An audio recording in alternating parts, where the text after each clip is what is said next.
Eh bien, rebonjour Stéphane. Donc, après avoir traité des comorbidités du TOC et de comment on les traite, on va parler là aussi d'un thème qui revient beaucoup dans les groupes de parole. C'est finalement, on sait que les TCC ça marche pour le TOC, les antidépresseurs ça marche pour le TOC, mais quel est l'état de la recherche actuelle? Qu'est-ce que montrent les dernières études et quelles sont les pistes pour le futur? Alors, ben voilà, bonne question. Aujourd'hui, selon les dernières études, qu'est-ce qui marche le mieux pour traiter le TOC? Les TCC. Franchement, mais alors, il y a absolument. C'est la plus grosse méta-analyse qui avait été publiée, c'était je crois en 2014. Ça n'a pas bougé depuis sur la question des études bien faites. On est quand même dans le cadre de supériorité de TCC. Alors après, des choses qui ne sont pas toujours évoquées, c'est la question des... J'en parlais avec mon collègue psychiatre Jérôme Attal, et c'était intéressant, notamment sur les effets néfastes de la TCC, c'est-à-dire, on ne parle pas d'effets secondaires, mais en tout cas des problématiques associées. C'est vrai que c'est peu documenté, mais si les personnes sont mal exposées, ça peut être très problématique, notamment dans le TOC de contamination qui se répand. Il faut vraiment faire attention. Il faut être bien expert parce que ça peut être très embêtant pour des personnes parce qu'on a commencé à contaminer par exemple leur maison et au bout d'un moment, ils ne sont pas allés jusqu'au bout ou on n'a pas assez préparé l'histoire et leur maison devient un enfer. Donc, alors c'est les patients souvent les personnes les plus compliquées. Enfin, qu'il y a un TOC le plus compliqué, c'est pas vrai qu'ils sont compliqués, c'est le TOC qui est le plus compliqué. Donc voilà, donc ça c'est des études qu'on n'est pas encore, on n'a pas beaucoup de... Voilà, faut pas croire que des psychothérapies, ça va de soi. Il faut bien les préparer. Moi, je redis toujours ces choses-là. La variable intolérance à la détresse émotionnelle est un facteur ultra important à considérer. Avant de faire la thérapie d'exposition, nous, maintenant, ce qu'on fait systématiquement, c'est qu'on fait un travail sur la tolérance à la détresse émotionnelle. Donc, on a développé une petite intervention qui existait déjà, mais non spécifique au TOC. Et avant que les gens commencent à faire des TCC du TOC, ils font un travail de quelques séances sur tolérer qu'est-ce que c'est que l'émotion. Et pour qu'ils comprennent bien ce qui va se passer. Ça ne va pas être simple. Non. C'est difficile. C'est efficace, mais c'est difficile. Après, il faut bien comprendre que l'émotion, on ne meurt pas. Mais c'est très désagréable à dire. Mais bon, clairement, au niveau de la recherche, pour l'instant, le gold standard, c'est vraiment les TCC et ou les antidépresseurs, avec quand même une supériorité des TCC. Une meilleure efficacité sur le long terme. Oui. Oui. Clairement. Alors après... Là aussi, est-ce que TCC, tu l'as déjà discuté, plus antidépresseur est plus efficace? La dernière méta, il n'y a rien de plus qui est sorti. C'est supérieur au TCC ou antidépresseur seul, mais c'est pas plus efficace que TCC plus placebo. D'accord. Donc c'est-à-dire que attention, ce sont des résultats globaux bien en sûr, fait. Bien sûr. Ouais. Mais on a quand même une supériorité quand on rajoute de l'antidépresseur. Ça c'est sûr. Quand on rajoute une TCC à un antidépresseur, c'est toujours plus efficace, ça c'est sûr.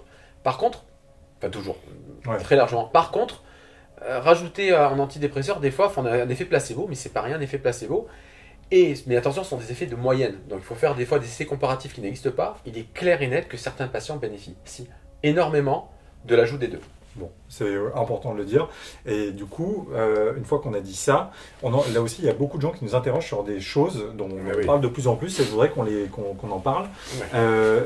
La stimulation cérébrale profonde. Est-ce que c'est efficace? Est-ce qu'on a du recul? Est-ce que c'est une vraie piste, notamment pour les TOC sévères? Bien sûr. Tout à fait. On a d'ailleurs des spécialistes en France sur le sujet. C'est une option qui a été montrée efficace dans le cadre de TOC résistants. Parce que de toute façon, tu ne peux pas la faire si tu as un TOC léger. C'est le truc que tu fais, c'est sous protocole, tu fais pas ça du jour au lendemain. C'est juste pour bien comprendre, c'est un protocole qui nécessite une opération chirurgicale, panodine. Les effets, les risques associés ne sont pas anodins, même si c'est toujours l'histoire de coût-bénéfice. C'est que vous allez en plus porter un stimulateur tout le temps avec une pile, etc. Mais c'est une option qui dernier recours. C'est en dernier recours, mais c'est en dernier recours, mais c'est en recours aussi. C'est-à-dire qu'il ne faut pas mettre ça de côté. Alors, Montpellier fait ça, mais on a aussi d'autres spécialistes à Paris. Il n'y a pas énormément de spécialistes qui font ça, mais on a quelques spécialistes en France. Les critères, c'est les gens ont fait au moins une TCC, ont essayé alors l'HS c'est pas très clair là-dessus, mais 2 antidépresseurs. Et certaines personnes considèrent qu'il ne faut pas de trouble de personnalité non plus, parce que des fois on retrouve des gens qui sont dans des espèces d'errance thérapeutique. Et nous, ce qu'on voit, c'est que globalement, beaucoup de gens n'ont pas bénéficié d'une vraie TCC. ou que des fois, ce n'était pas le moment. Mais après, c'est le choix de la personne. Si elle veut bénéficier d'une opération, ça existe, c'est possible. Et ça a montré une certaine efficacité. Les dernières données montrent que ça améliore la qualité de vie. Avec rechute potentielle, ou est-ce que ça annule complètement le risque de rechute? On n'a pas de suivi, on n'a pas de suivi assez important. Les protocoles, quand ils sont faits, sont des populations ultra faibles. Ouais. Je veux dire, il y a eu des New England Journal of Medicine qui ont été publiés avec 30 ou 40 sujets. Je veux dire, peu de recul encore. On a peu de recul, mais on commence vraiment à avoir du recul. Nous, personnellement, depuis qu'on a ouvert la constellation TOC, on a envoyé personne, parce qu'on avait un moment, on avait des liens avec notamment la neurochirurgie à Montpellier sur le sujet avec le professeur Koups qui faisait très bien ça. Et pour l'instant, en tout cas, il y a un moment qu'on n'a pas eu recours à ça, mais c'est tout à fait une option qui est envisageable. Mais les neurochires sont vraiment très au clair là-dessus. C'est est-ce que les gens ont bénéficié d'une TCC, est-ce qu'ils ont bénéficié d'un antidépresseur. C'est pas, on va pas aller faire une opération neurochirurgicale n'importe comment. C'est vraiment très protocolisé. Et voilà, ça c'est clair. Mais c'est une option. C'est une option. Autre chose dont on parle, moins invasif, la RTMS, c'est la stimulation électrique transcrânienne. Il me semble que tu m'avais dit que en fait, les études ne permettaient pas, c'était le cas il y a quelques mois. Alors, moi, ce que j'aime bien, c'est qu'il y a une association européenne de tout ce qui est neurostimulation. Et il faut suivre avec attention leurs recommandations. Ils sont très, comment dire ça, exclusifs. C'est-à-dire qu'ils sont très rigoureux. Avant de donner des recommandations, ils font le boulot. Et jusqu'à présent, les recommandations ne préconisent pas dans le TOC. Ils n'ont pas de critères A ou de critères B, c'est-à-dire de haut niveau de preuve. Le problème du niveau de preuve, alors il y a quelques méta-analyses qui ont été publiées qui montrent des résultats positifs, mais sur très peu d'études, très peu de personnes. Et puis honnêtement, on n'a aucun recul sur ne serait-ce que le court terme, moyen terme. On n'a pas grand-chose là-dessus. Alors nous, dans le service, c'est parfois proposé. Il y a des études qui sont en train d'être menées. On attend. Peut-être que... Nous, actuellement, on a une étude, un PHRC, donc un projet de recherche hospitalier en cours national sur l'ajout de la TCC plus de la TDCS. Donc, c'est une stimulation en courant continu. C'est un peu différent, c'est quelque chose de portable. C'est un courant qui n'est pas... comment dire ça, répétitif, c'est un courant, c'est un courant pas alternatif, pardon, c'est un courant qui est continu, qui est une technique pas très éloignée. Et notre idée, c'est d'augmenter la potentialisation des thérapies d'exposition. Moi, je pense qu'une des avantages, c'est faire la thérapie d'exposition plus. Parce que ça potentialise le. Notre idée, c'est que ça pourrait potentialiser les phénomènes cérébraux impliqués dans la thérapie d'exposition, notamment l'apprentissage par inhibition. Et là où le TDCS, c'est à peu près le même principe que la RTMS, sauf que la RTMS, tu viens une fois, tu fais ta séance, tu t'en vas. Là, c'est un truc que tu portes en permanence? Non, c'est pas en permanence, c'est aussi pendant une période, mais c'est un courant continu. En gros, c'est la puissance d'une pile. D'accord. Et on a vraiment, c'est un courant continu, contrairement à un courant alternatif. L'outil de la RTMS c'est beaucoup plus lourd. Vous devez vous asseoir, on doit positionner sur un casque les zones qu'on va stimuler, et ça va durer, suivant les trucs, entre 20 et 30 minutes. C'est non invasif. On n'a pas encore assez de recul. On l'utilise nous dans le service dans un certain nombre de cas, mais c'est pas du tout en première intention. Ça veut pas dire que ça marche pas. Pour l'instant, on n'a pas encore assez de recul pour montrer que c'est efficace. Après, je ne crois pas du tout qu'une technique va révolutionner quoi que ce soit. Le TOC est tellement hétérogène. Je pense qu'il y a plusieurs sous-formes de TOC. Là, la question des avancées qui vont être, à mon avis, centrales, c'est de comprendre quel est le profil, c'est de faire de la psychologie, de la médecine de précision dans ce sens-là, c'est de comprendre quels sont les facteurs prédictifs de tel ou tel traitement. Encore une fois, je reviens là-dessus, les traitements, il y en a au moins 3 pour moi qui sont évidents à inclure. C'est la question des TCC, c'est la question des antidépresseurs, et c'est la question de la prise en charge de l'accommodation familiale. On va y revenir. Vraiment, moi je veux bien la question de la TDCS, la RTMS, etc. Mais pour moi, déjà, on a ces options. Et ensuite, peut-être qu'on va inclure ces outils RTMS. Peut-être en fait, sur les études, on n'aura pas beaucoup d'efficacité quand on prend un groupe général. Mais peut-être que sur un sous-groupe, il y aura extrêmement d'efficacité. Donc ça, je pense faut pas fermer de porte, mais pas du tout. Ça te semble pas déterminant Pour l'instant, ça non. l'est pas. Mais pour moi, on a toujours cette idée, vous savez, on a toujours cette idée de dire on va mettre des gens sous un truc miracle et puis, j'y crois pas à ça. C'est comme le TOC, c'est hétérogène. Donc c'est pas en stimulant un seul endroit, c'est pas que la TCC. La TCC, il y a des gens, moi j'ai vu des gens qui répondaient très très bien à l'antidépresseur, ils n'avaient pas besoin de TCC. Donc quand même d'autres catégories dont on entend beaucoup parler, tout ce qui est champignons hallucinogènes, psilocybine, il y a des gens qui vont en Suisse ou en Belgique où c'est illégal. Je crois qu'en France c'est illégal. Qu'est-ce qu'on en sait? Qu'est-ce qu'on peut en dire? Sur le TOC, rien pour l'instant. D'accord. Rien. Bon, très bien. Rien en fait de consistant. Il faut des années de recul. Même sur en fait, la question c'est. Moi je comprends que les gens aient envie de trouver des solutions. Soit on a des solutions. Moi, je comprends que les gens n'aient pas envie d'aller faire la thérapie d'exposition, ils n'aient pas envie de se contaminer. Moi, je vois toutes les semaines, je vois des personnes qui souffrent, je leur demande d'aller toucher quelque chose qui est pour eux, qui vont contaminer, ils vont contaminer chez eux ensuite.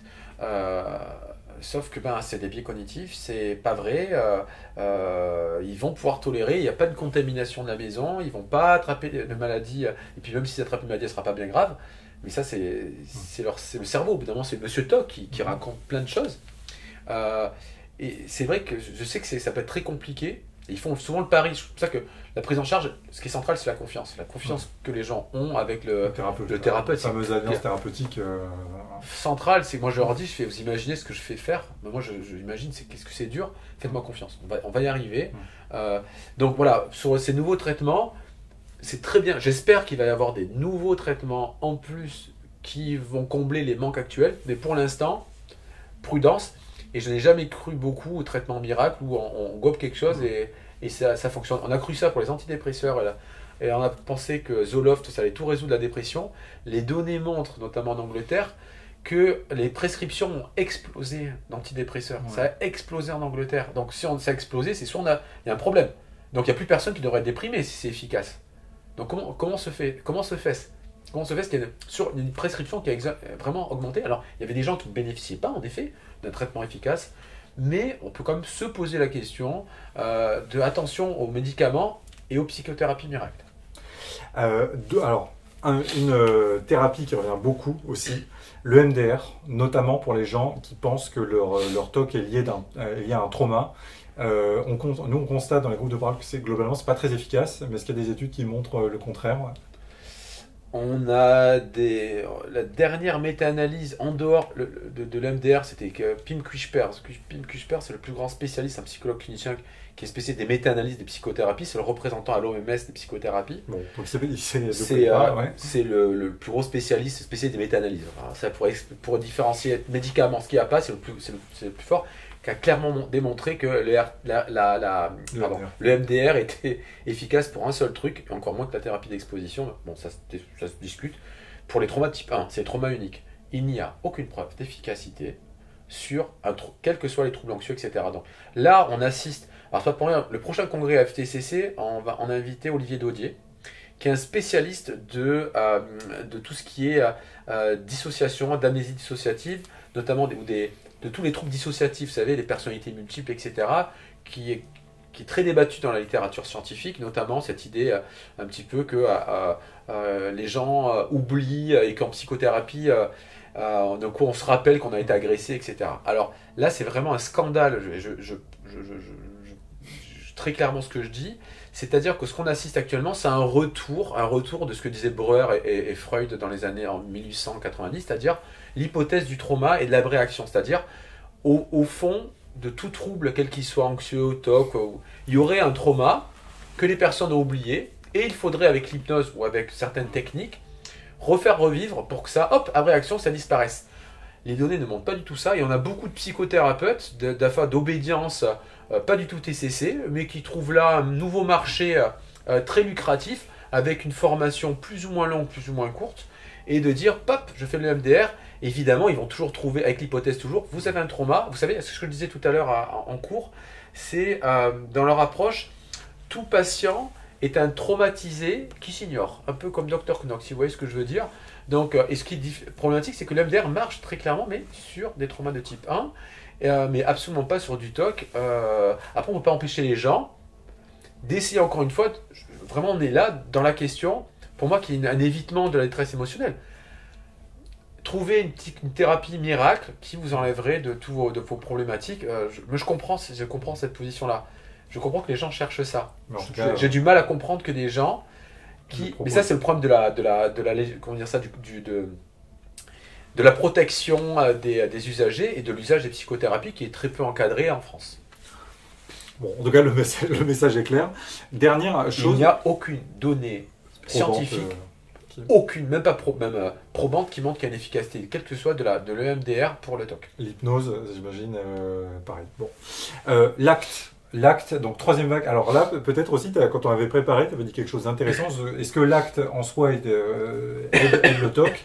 Tu avais dit, et là je donne un peu je fais la question et la réponse, mais tu compléteras, que l'acte, toute seule, c'était pas forcément la solution miracle, mais qu'en revanche, ça venait enrichir l'approche de la TCC.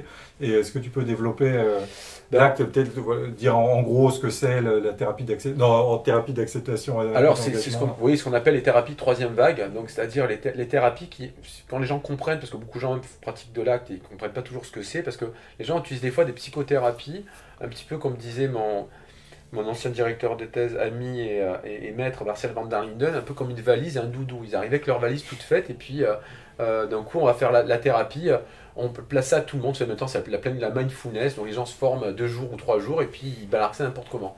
Or on sait maintenant que c'est pas comme ça que ça va se passer au niveau des sciences psychologiques, on parle d'approche processuelle, notamment on a votre processus, c'est de comprendre, est-ce qu'il y a des processus, et l'acte est ultra important parce que c'est une thérapie de troisième vague, c'est-à-dire que ce qu'elle dit, c'est que il y a un maintien des troubles émotionnels, notamment liés à ce qu'on appelle le rapport aux pensées ou aux émotions. Et ce que bien pointé Acte, contrairement au TC de seconde vague qui bossait beaucoup sur modifier les croyances, c'est que c'est le rapport qu'on a aux émotions, donc détresse émotionnelle, intolérance, acceptation et aux pensées.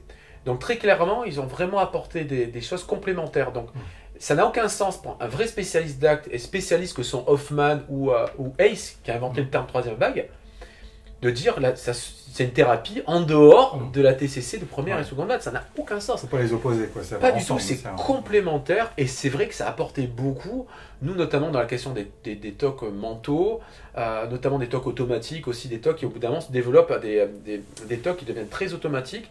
Utiliser des techniques notamment de défocalisation intentionnelle ou même les techniques d'acceptation de la détresse émotionnelle, j'en parlais. On est en plein dans le sujet. Et même dans les nouvelles thérapies d'exposition, c'est cette question d'acceptation, de non-lutte, ça a été central et vraiment Ace a beaucoup apporté, Hoffman et troisième vague et TCC a apporté mais en termes de processus, c'est-à-dire acceptation, défocalisation, etc. Vraiment, c'est totalement intégré maintenant. Inclure, ouais. Ah mais c'est totalement.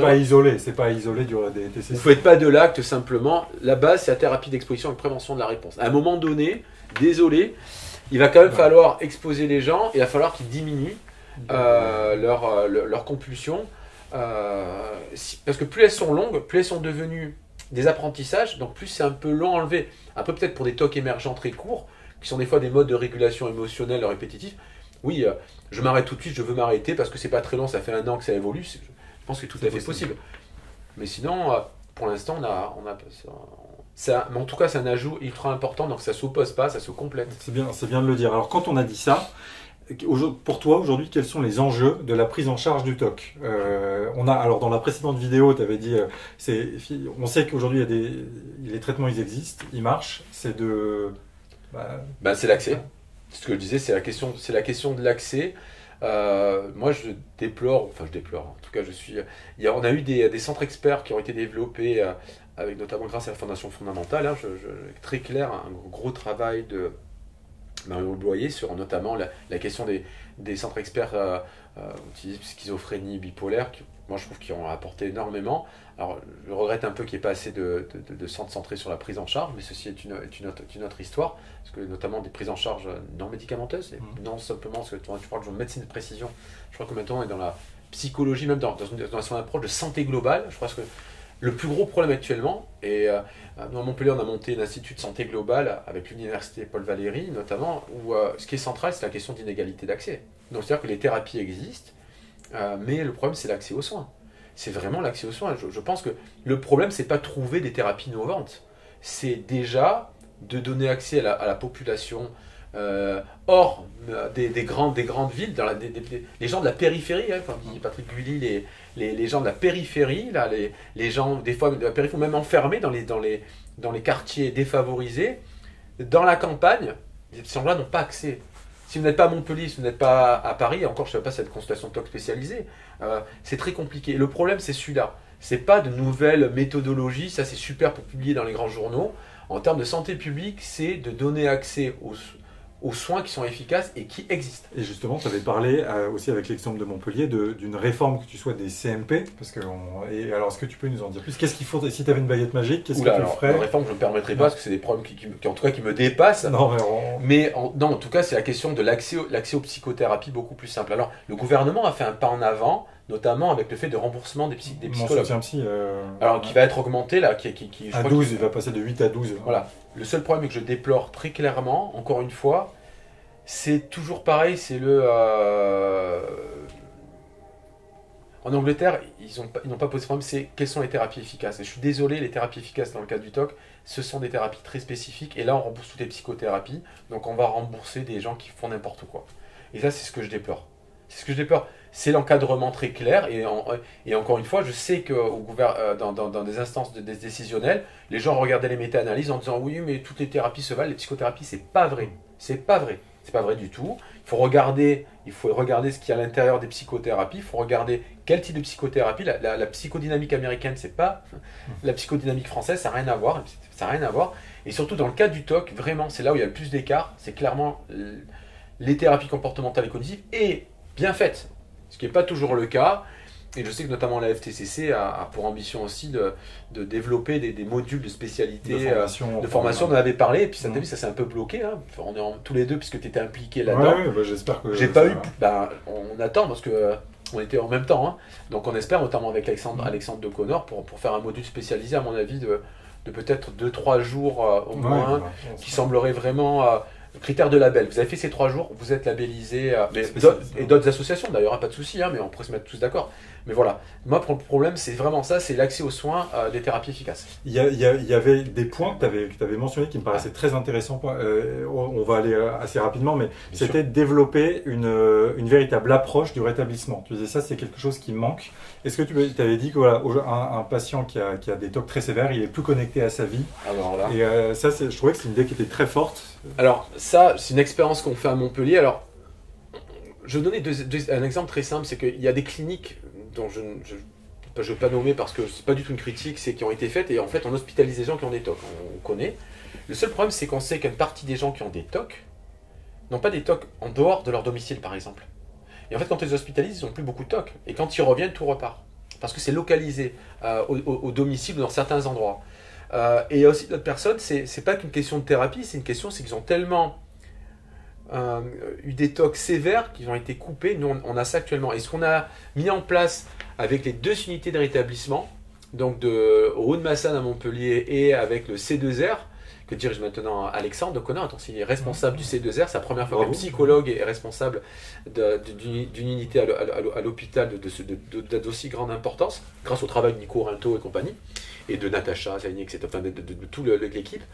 Et là, très clairement, c'est j'ai mes collègues infirmiers, dans les cas des TOC sévères, on travaille sur une approche de rétablissement. Donc, et c'est dur parce que... Le patient est coupé de sa propre vie, c'est le but, c'est, on va dire, nous on est là pour vous accompagner, mais la thérapie d'exposition ne sera qu'un moyen, ou les antidépresseurs ne seront qu'un moyen, mais sans but objectif, on n'y arrivera à rien. Rappelons-nous, il faut activer les gens. Si la journée, ils n'ont rien à faire, ils n'ont pas de projet, ils vont faire des TOC, ils vont faire l'évitement tout le temps, ils vont rester comme ça. Non, il faut qu'ils retrouvent la vie. Et le TOC peut vous priver totalement des joies de la vie, peut vous priver de ça, et si ça dure trop longtemps, vous coupez, comme dans les troubles schizophréniques, des troubles bipolaires, ou des fois des cérébrolésions importantes, donc des troubles somatiques chroniques, et ça, la TCC simple, individuelle en bureau, a montré ses limites. Nous, moi, on a vu qu'il y avait des limites au bout d'un moment, et là, on a accompagné plusieurs personnes des approches de rétablissement avec des équipes formées qui généraliser les expositions, qui étaient présentes et qui travaillaient sur ce qu'elles avaient besoin. C'est quoi vos projets? Retrouver, ça fait 20 ans que vous ne travaillez plus. C'est quoi? J'aimerais faire une petite formation. J'aimerais retrouver des amis. J'aimerais me reconnecter aux autres.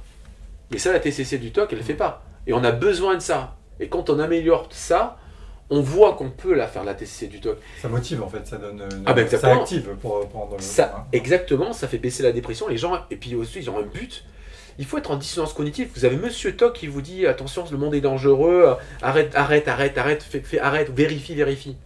Il vous dit ça depuis des années, et donc on vous dit non, il faut que tu ailles affronter ce monde qui est si dangereux. Donc il faut mettre de la dissonance. Et donc il faut qu'il y ait un petit ange qui arrive et qui dise t'es capable, il y a des trucs super sympas à voir. Et sauf que ça c'est du blabla, et lui il fait mal, vraiment. Donc, mais il faut quelqu'un de motivé, il faut qu'on ait des gens et des équipes qui viennent accompagner les personnes dans leur projet, augmenter l'empowerment, dire je suis capable, je décide. Et on commence à avoir des effets, et je pense qu'il y a vraiment quelque chose à faire, mais dans le cadre vraiment des TOC sévères dont on parlait, qui ont été coupés. Quoi. Et c'est génial, on a des résultats. C'est fondamental. Deux autres points qui me paraissent, un point qui me paraît fondamental, on ne peut pas ne pas en parler, c'est l'accommodation familiale, tu l'as mentionné plusieurs fois. Aujourd'hui, moi je constate avec les patients que l'entourage n'est pas suffisamment associé au TCC. L'accommodation familiale, on avait fait une vidéo avec justement Alexandre de Connor, qui est un facteur de maintien et d'aggravation. Très très clair. Et aujourd'hui, vous, à Montpellier, vous incluez systématiquement. Alors c'est systématique, donc on peut, dès que la personne est d'accord, et on a vu vraiment une partie de l'efficacité. Alors quand on fait le groupe, on a un groupe notamment, non. Mais en général, les gens, dans le TCC de groupe, non, parce qu'il y a un groupe déjà. Mais si le TCC de groupe n'est pas assez efficace, dans 70% des cas, pratiquement, c'est efficace. Et quand on passe après en individuel, si les gens se sont engagés, ils ont une prise en charge individuelle. Là, c'est ma collègue Margot Enzebletter qui fait tous ces groupes, qui fait le screening, là, qui est la référente de la constellation TOC. Elle m'envoie à moi ou à d'autres collègues. À ce moment-là, on voit souvent que le problème qui bloque, c'est parce qu'on a un peu d'accommodation de l'environnement. Pas toujours, mais des fois, significativement. Et moi, j'ai appris que ça m'a changé la vie de faire venir les familles et de leur expliquer qu'ils participent malencontreusement, malgré eux. L'enfer est pavé de bonnes intentions à renforcer les TOC. Et nous, c'est systématique. Donc, on fait une à deux séances, des fois, avec les personnes. Là, actuellement, j'ai une personne qui a des TOC et des tags, évidemment, et d'autres trucs. Tout de suite, il va avoir l'inclusion des membres de la famille. Et c'est systématique, ça. Et ça change tout. Ça change tout. Ça change vraiment tout. Et les gens nous remercient parce que, Léonie, ça fait des années, on ne nous explique pas, mais c'était pareil dans le cadre des troubles schizophréniques. Je ne compare pas les deux troubles, mais dans tous les troubles, on a écarté les familles avec toujours un peu ces idées qu'ils étaient une cause. C'est pas une cause à l'origine. Alors, si c'est génétique, vous y pouvez rien. C'est une cause de maintien. C'est vrai que c'est une cause de maintien, mais et ils font ça parce que leurs enfants, leurs proches souffrent et ils veulent diminuer leur souffrance, mais en diminuant leur souffrance, ils renforcent le TOC, hélas. On mettra en description le lien qu'on avait fait de l'interview d'Alexandre de Connor qui était très éclairante. Il y a un dernier point dont je voudrais parler parce que ça aussi, c'est la question de la TCC à distance. Il y a des déserts médicaux. On sait aujourd'hui qu'il y a des... on termine rapidement. Est-ce que ça marche la TCC à distance? Est-ce que c'est... Absolument. Il faut le développer, Absolument. C'est justement pour en parler de trouver des moyens afin de permettre et de donner accès aux soins dans tous les territoires français, d'outre-mer, partout. Quoi. Là aussi, on parle de la France, de la métropole, du territoire, mais on parle de la Nouvelle-Calédonie. Je ne rentre pas du tout dans le débat politique, évidemment, mais allez, je pense que trouver des gens spécialisés là-bas, c'est un peu compliqué. Je trouve que trouver des gens à La Réunion, moi je travaille aussi beaucoup avec la Corse. Je suis intégré dans le DU de TCC de Corse, Jean-Martin Bonetti, qui se bat, c'est un pédopsychiatre, qui fait un travail énormissime pour que les gens puissent bénéficier en Corse des thérapies comportementales. C'est scandaleux, le manque, enfin scandaleux, c'est la réalité, mais la distance, la thérapie par distance peuvent aider, les données d'efficacité sont similaires. À une TCC normale, et quelle que soit l'intensité du TOC? Non, on n'a pas de données sur les TOC sévères. Je crois que pour les TOC sévères, alors par contre, il faut tester, puis moi je pense qu'encore une fois, c'est les équipes, dans certains cas, si on est sur le rétablissement, dans le TOC vraiment sévère, c'est le TOC vraiment sévère, TOC des rétablissements, mais on peut travailler avec les familles, je pense, c'est des choses à mettre en place. Par contre, ce qui est vrai, qui est génial, c'est que moi, grâce maintenant, c'est qu'on peut faire des thérapies d'exposition à distance. Quand ils sont à la maison, ils prennent comme tout le monde, son téléphone, ils se filment, et on peut les encourager, on peut les faire. Concentrez-vous là, qu'est-ce que vous ressentez, l'émotion, elle est forte. Alors, vous acceptez ou pas? Allez, on monte, concentrez-vous sur ce qui vous fait mal. Ça marche. C'est génial. Alors, à distance, on peut maintenant permettre aux gens de s'exposer et ils nous montrent. Et puis on voit, il y a des choses qu'on ne pouvait pas voir en allant au domicile. Par exemple, des trucs qui sont sales, des choses qu'ils n'osaient pas toucher. On rentre chez les gens, c'est même un outil pour. C'est un outil, à partir du moment où ils sont d'accord, un outil absolument peut être ultra intéressant. Mais globalement, c'est un outil qui est tout à fait possible. À partir d'où le problème central, c'est la motivation et la qualité du thérapeute. Psychiatre, psychologue, ce que vous voulez. Mais donc, message, les personnes qui n'ont pas de thérapeute proche à proximité de chez elles peuvent consulter notamment l'annuaire de la FTCC, repérer des thérapeutes qui exercent en visio et ensuite consulter via Doctolib ou d'autres plateformes. Donc c'est important de dire. Donc on résume, ce qui est important c'est mettre les patients avec ce qui marche, notamment avec les TCC, on l'a dit, et après développer des axes de travail. Donc là, développer une approche du rétablissement, développer les TCC à distance et un gros travail sur l'accommodation familiale. Et si on arrive à faire ça, ce sera déjà bien.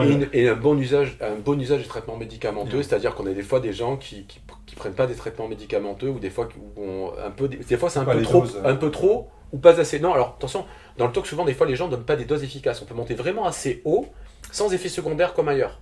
Et ça c'est vraiment il y a des guidelines et des fois les gens sont pas trop au courant. On peut monter assez haut dans la dose pour avoir des effets. Donc le traitement n'est pas à vie, ça se négocie, à voir, ça peut vraiment être un plus. Donc la question c'est encore une fois il faut rien s'empêcher, c'est ce que tu disais tout à l'heure, je crois que c'est important.